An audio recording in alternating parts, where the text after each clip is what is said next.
आमर प्रभु सोमनाथ मेलन उत्सव प्रति वर्ष ही हुए सांबादिक सम्मेलन आज एक सांबादिक सम्मेलन 2025 मेलन उत्सव उपलक्षे होता। चलित वर्ष मेलन जो उत्सवटी हम या आउ उन्नत करने आम प्रयास जारी रही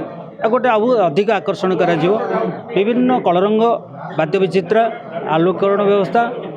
ये सब आयोजन कर अधिक परिमाण में आपको उपभोग करने लोक संख्या वृद्धि पाइबार आशा रही को दृष्टि रखी एत जनसंख्या केमती राति से फेरबे भलरे से कड़ा नजर रखाई आम अनुष्ठान स्वेच्छासेवी सहित अनुष्ठान ग्रामवासी अंचलवासी तथा पुलिस प्रशासन और सम तत्परता प्रकाश करा तेणु समस्ते जमी श्रृंखलित घर कहार गोटे आँच न आसे ता परिवार अशांति न रहे पिला हजिजा ये कर सब सूचना केन्द्र व्यवस्था होती आम कड़ा नजर रखीचु आ विश्वास रही प्रभु सोमनाथ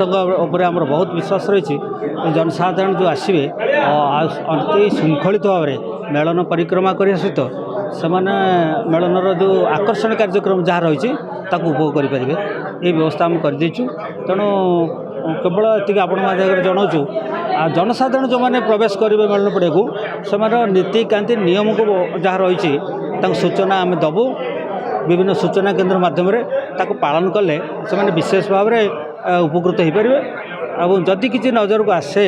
किसी अघटन नजर आसे कि विशृंखलाकारी किए सृष्टि कर विशृंखला ताको तुरंत तापर कौन से आक्रमण प्रत्यापन न करी से मेलन अनुष्ठान को नजर को आणवे तथा पुलिस भाई नजर को आणवे आणले किसी समाधान अक्लेशर हो पारे। निर्घंट पूर्व भली आमर राति अर्धरात्रि 11:30 भितर ठाकुर मंदिर पश्चिम द्वार दे विमान रे विजय करेंगे मेलन पड़ा अभिमुखे यात्रा करेंगे जो यात्रा लक्ष लोकर समागम होची से यात्रा को समस्त प्रकार आम गोटे चैलेंज यहाँ रोचे कारण राति गोटे यात्रा करवा समय एत बड़ ह्यूज लोक नहीं सहज कथा नुहे और ठाकुर सहयोग कर आशीर्वाद यात्रा चलती तथापि आम ग्रामवासी अंचलवासी समस्त अंटा भिड़ी लोक मानकर कौन सी हानि क्षति घटब ना ये विश्वास रही।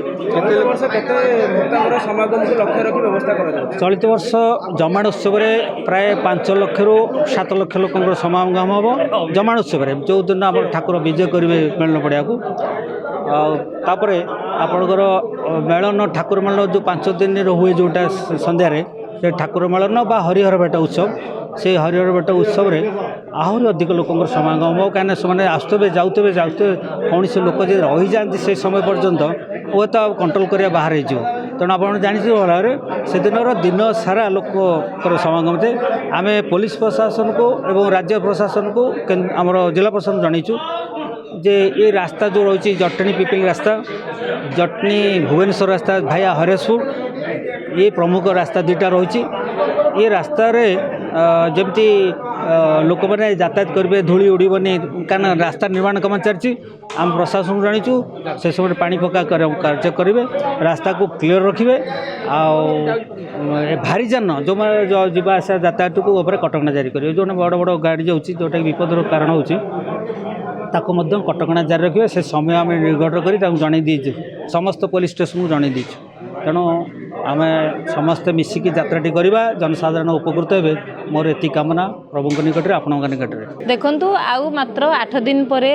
ओडिशार प्रसिद्ध हरिराजपुर बाबा सोमनाथ देवंकर होची पंचदोल ऐतिहासिक पंचदोल यात्रा याकू नहीं आज आम आपण मैंने आमर पिपिली डेलांग और जटणी अंचल समस्त सांबादिक बंधु मानक निमंत्रण कर सांबादिक सम्मेलन कर आमर गोटे उद्देश्य होची जोठी लक्ष लक्ष ओडिशार गोटे माने अद्वितीय माने असंभविक भिड़ हुए एठी आउ बाबांकर भी महिमा अच्छी गोटे 5 दिन धरिकी यात्रा चले 4 दिन 5 दिन आम आपण मानक माध्यम कहूँ यात्रा को केमती सरस सुंदर श्रृंखलित करने सहित जो भक्त एवं श्रद्धालु मैंने आसवे से मैंने केमती सुविधा सुजोग पाइबे प्रशासन तरफ आम पानीय जल रास्ता घाट एवं जो भाई भाव शौचालय निर्माण जमी आप देखिथे कुंभ मेलार कोटी कोटी लोक हेले से 4 लाख टॉयलेट निर्माण है आम सेमती भी प्रशासन को दाबी करूँ किंतु प्रशासन केवल माने कागज कलम ଲକଡାଉन ଭିତରେ रही जाउछन्ती से कहउछन्ती जे किछि सरकारी सुविधा मिलिबनी किंतु आमर दाबी रहुछि जेहेतु एते लोक जनसमागम हेबे एवं राज्य बाहर मध्य लोक आसुछन्ती भिड़ होउछि तेणु ताकू दृष्टि रखिकी प्रशासन आईन शृंखला सहित जेते गुडी आमर आवश्यक दाबी अछि सेरा पूरण कले बहुत भल।